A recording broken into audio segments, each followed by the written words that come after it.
Good morning po sa inyong lahat. Batiin ho muna natin ang mga katabi natin ng good morning. At tayo po ay nagpapasalamat sa Diyos ngayong umaga, ika-32 linggo sa karaniwang panahon, ang ating misa pasasalamat at pamamaalam sa unang pagdalaw ng pilgrim image ng mahal na Birhen ng Fatima. Palakpakan natin ng mahal na Birhen ng Fatima. Mas malakas sa palakpak para sa Kanya. We are grateful to the National Shrine of the Our Lady of Fatima. I do not know if dumating na ho yung mga magsusundo. Siguro kaya wala pa, ayaw pang umuwi ng mahal na Birhen. Gusto pa niya siguro dito sa atin. 3 araw lamang po ang kanyang pagdalaw dito sa ating community. Nung Friday, ng umaga, kahapon at hanggang ngayon. Let us see if wala pa at hindi pa dumating, baka after the Mass ay makapag-venerate pa rin ho tayo sa imahe ng mahal na Birhen ng Fatima.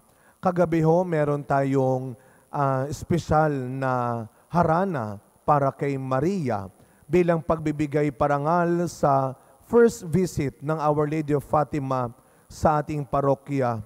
Tayo ay nagkaroon ng Rosario Cantada. Isa pong harana para sa mahal na Birhen ng Fatima na pinamunuan ng ating worship and music ministry. Kasama rin ang ating mga lectors, commentators. Alam niyo ho, masasabi nating napakasimple ng ginawang programa kagabi. Sa loob ng isang pagdarasal ng rosaryo ay umawit ng ilang hymn para kay Maria. Wala tayong inarkilang lights and sounds. Walang extrang spotlight. Wala tayong inimbitahang guest artist. Walang fog machine. Pero tanungin niyo ho yung mga nandito kagabi. It was a prayerful, meaningful, and soulful night with Mary. Dahil sa ginawang pagbibigay, oras, suporta, talento, ng bawat isa. Kaya nais ko rin pong pasalamatan at bigyan natin din ng pasasalamat ang ating worship and music ministry. Palakpakan ho natin ang ating mga kapatid na lingkod dito sa ating parokya. Alam niyo, isa lang po ang aking naisip. It was a beautiful, meaningful night. Talagang hindi lahat ng maganda at dakila ay nabibili, ay nababayaran ng pera. Some real and great things are just for free, if shared. Kung ibabahagi, libre. Kung ibibigay natin. Kaya ang unang larawan ng pagbibigay sa ating unang pagbasa ay inilarawan ng isang balo ng sarepta. Nung siya ay hiningan, inutusan ni Propeta Elias, bigyan mo ko ng maiinom, bigyan mo ko ng makakain.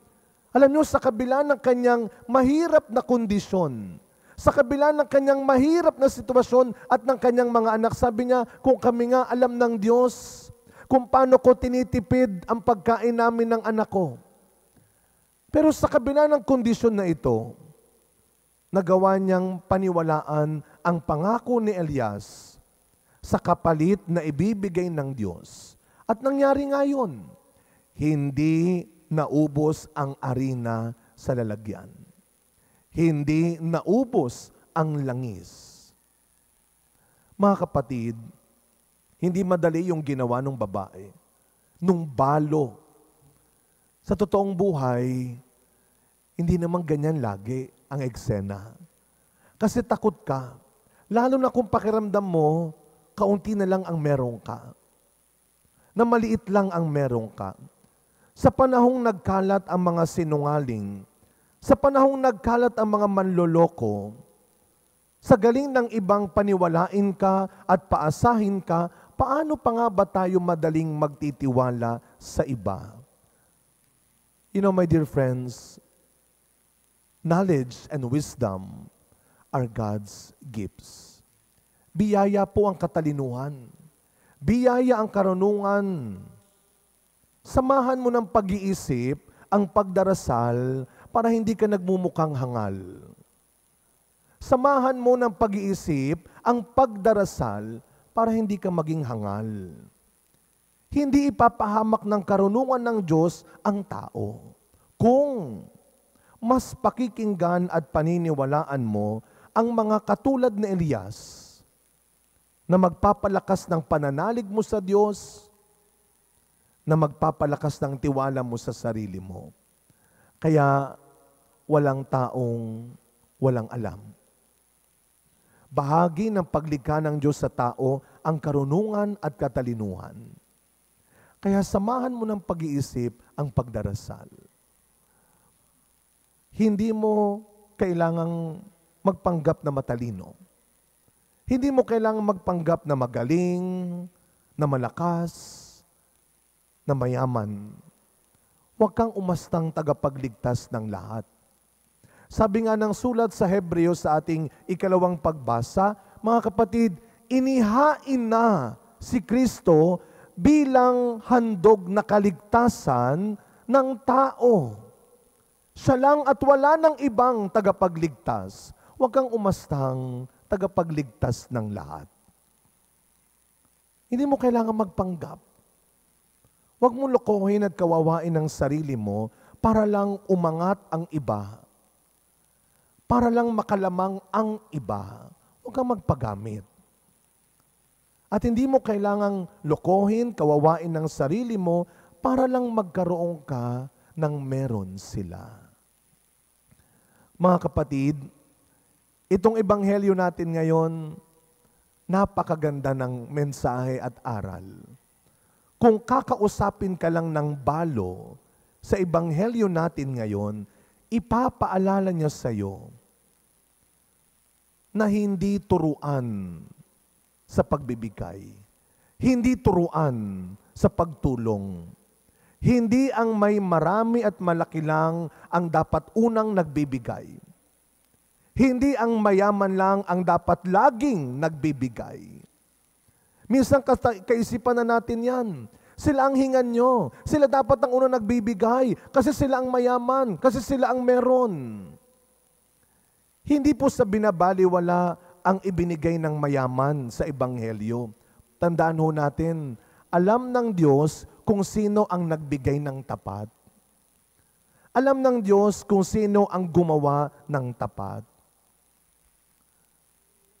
Ang hinihingi ng Diyos, ang ikinatutuwa ng Diyos, ang pinapaalala ng Diyos, ang pagtulong, ang pagbibigay na nagmumula sa pagtitiwala, ang lubos niyang kinalulugtan. Pagtitiwala at paniniwala na hindi kailanman mawawalan ng lugar sa kanyang tahanan sa langit ang taong napaglalabanan ang takot na maubusan, na mawalan. Pero nagagawang ipaglaban ang angking kabutihan. Kaya ho, sa pag-alis ng mahal na Birhen ng Fatima, patuloy ho nating ipagdasal, baunin niya ang ating pakiusap. Hindi lang na sana makuha na natin yung gusto natin, pero sana maibahagi na rin natin ang ibinigay sa atin. Sa pagkapatuloy ng ating misa, mga kapatid, hindi ho kasalanan ang guminhawa. Hindi kasalanan ang yumaman at magkapera dahil sinamahan mo ng pag-iisip at kasipagan ang pagdarasal mo. Hindi mo kasalanan yon. Pero, hindi rin dahilan ang kawalan, ang kahirapan, para hindi mo matulungan ang ibang tao. Lagi nating tatandaan, sa huli, hahatulan tayong lahat ng Diyos. Hindi kung sino ang nagbigay ng malaki. Hindi kung sino ang nagbigay ng marami. Kundi kung sino ang nagsikap mabuhay ng mabuti.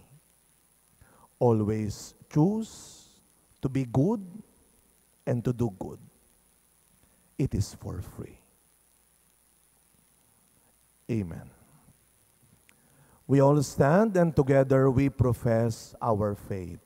I believe in